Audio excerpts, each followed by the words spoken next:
Bonsoir, bonsoir, bonjour, c'est ED Congo Basango Télévision.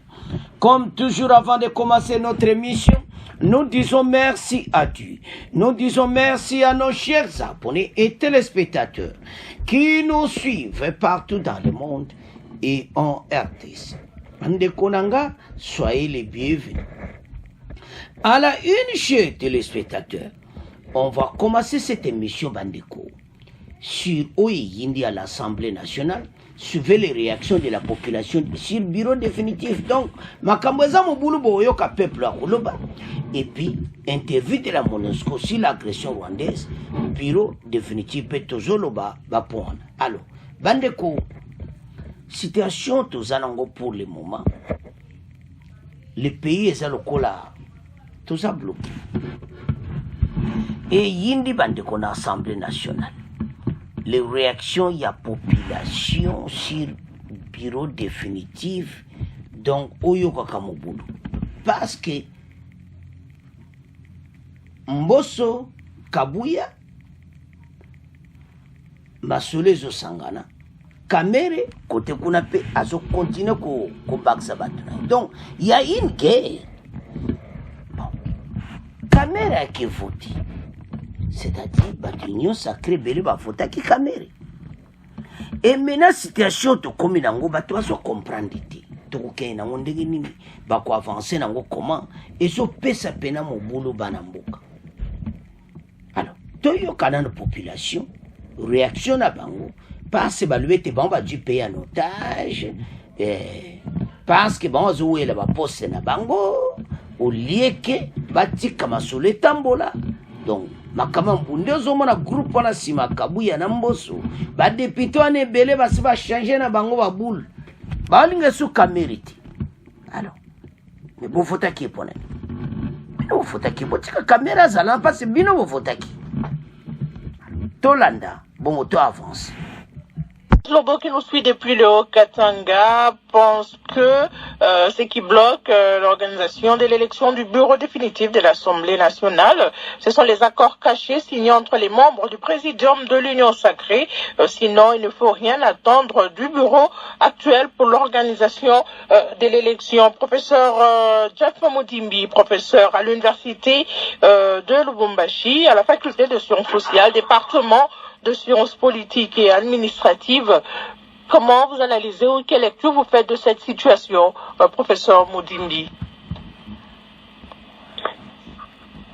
Bien, merci beaucoup, Madame Kelly. Avant toute chose, je voudrais encore une fois de plus saluer le professeur Njoli. Je suis très content de participer avec lui à ce débat. Je salue aussi l'honorable Didier Kamundou.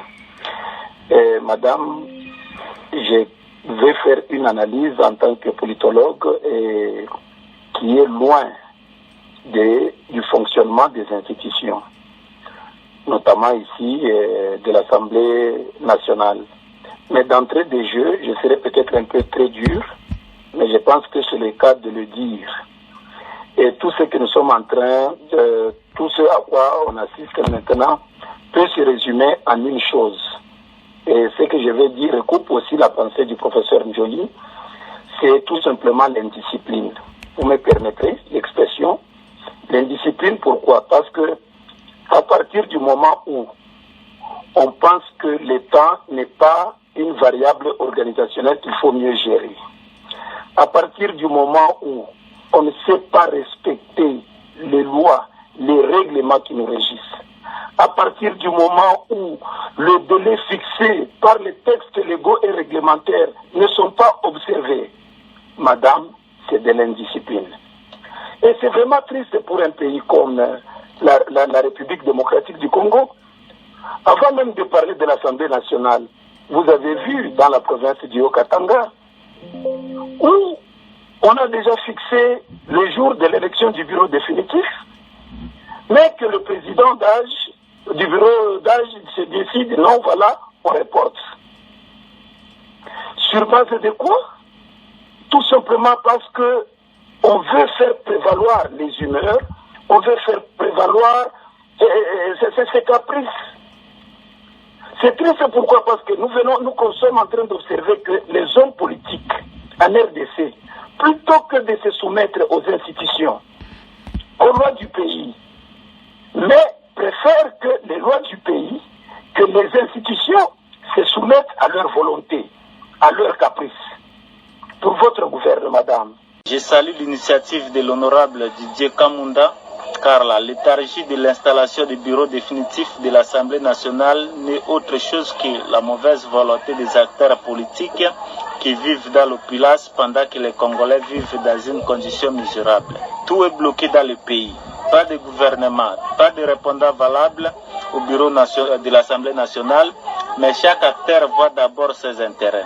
Dans une assemblée constituée majoritairement de membres de l'Union sacrée, parler de blocage ne semble pas être vrai, car ces édits ont l'unique autorité morale qui est Félix Antoine Tshisekedi et ils partagent le même point de vue. À mon avis, les chefs de l'État devraient intervenir pour permettre à la nation d'avoir des animateurs responsables à cette période où le pays est menacé par les groupes armés qui sont soutenus par nos voisins. Alors, bandeko tolandi biso nyonso wana oezoleka na assemblée peuple alobi bango tu baza na union sacrée président de la république aya kokata mais fatia kokota makambo okoma parce que bango tu baza na kati union sacrée bano mibale baza kobunda siko il faut tala neni okotela nani moto na moto nde baza wana de komuka ba député nde ba kokata donc nde nazomona d'abord il n'y a pas moyen de présenter le Premier ministre ou baza nommé officiellement banda boulona et à l'autre côté moi va présenter le gouvernement sikayate parce que l'Assemblée nationale bureau définitif est salité. Alors comment on peut avancer donc le pays est bloqué. Alors Kamere yope musupe yo ça va problème na zoebate et là on y bato yo bazo sepela na yote yo ba votaki peuple azaiko musuba qui contre musuba qui pour alors maintenant va voter problème les sonini oyebi nina oba yoke pa Kamere lisusu et comme ba alliance Kabuya zo comme premier vice-président makambo comme na onga gadon eza lokola kaki balo ba clair ba député bayo comprendre tout ça qui est tout Kamere. Mais pourquoi vous votez qui? Si vous votez mon tout tika bota la situation zande to lande peuple wana en tout cas belé ba muso ba lo apena direct nde kwa suka nde mutalobi bien ke fatia kataka makamba ngo bango ndire bana ba cop na bango makam na bango mais boya liboso wana bazo mema ka likolo professeur wana zolo baga ke voilà tomia makambo trela na mboka na biso et tout ça akaba trela ngo vraiment boye pe bato bazo c'est la gouvernement makambo za mobulu bana mboka. Alors wana tokomotika dossier assemblée nationale maboko na bino tozokene directement na MONUSCO interview à MONUSCO bozo mona wana la dame Van de Père azali sous-secrétaire adjoint général ya ONU chargé de la protection des opérations, séjourne à Beni au Nord Kivu. Bango bazo kiti, mais makambo batiki nation basumbe la danger.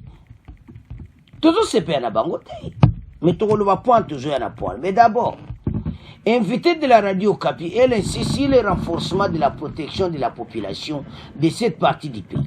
En proie des attaques aux rebelles ADF, la population a besoin d'être protégée et aidée dans la recherche de la paix en fait d'attendre des groupes armés qu'elle indique Van de Père. Alors, il y a Zolobaki, la population, il faut la bien protéger. Est-ce que MONUSCO a salaki en autant aux salaki wana? En dimité?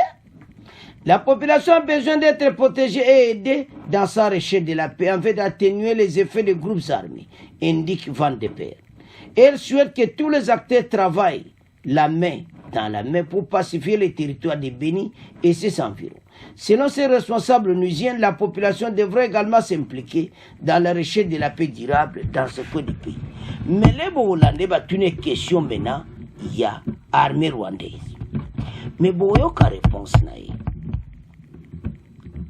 basolo bakendenge FARDC pazo mene opération ezosala pe peuple mobulu me bolingi FARDC atikela bango batika Rwanda akota ONU complice monene na mboka na biso bandeko eza mawa me tola nanu femme oyo bongo to avance.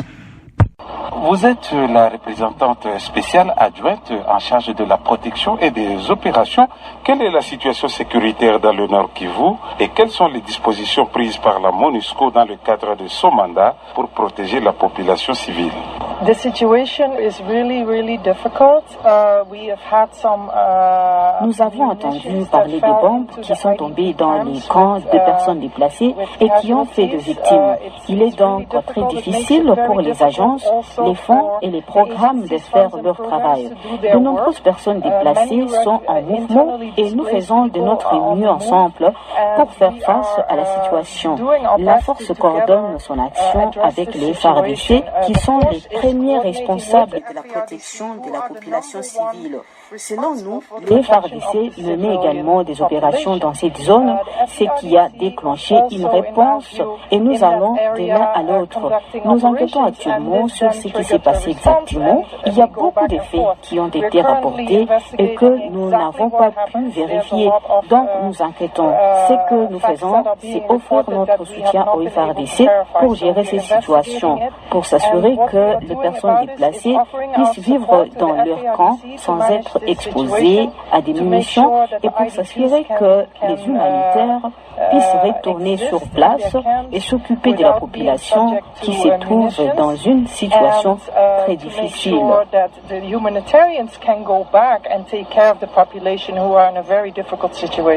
Viviane Van de Peer, merci. Merci beaucoup. Bande Kotolandia, Van de Peer. Situation est ce soka batangi ba même ka boy gauche droit donc ba ko toucher les points clés ti oyo Kagame za ko agresser mboka na biso pona ba mineri bango baza ba complice mais azo loba na ke MONUSCO abatela ka population MONUSCO ayaki na ba cop na yi avant quitter apesi armée rwandaise 56 véhicules. Après ce bango 28 conteneurs na kati so ezaba minéré, on ne sait pas. Le gouvernement, il faut bande ko bo partager.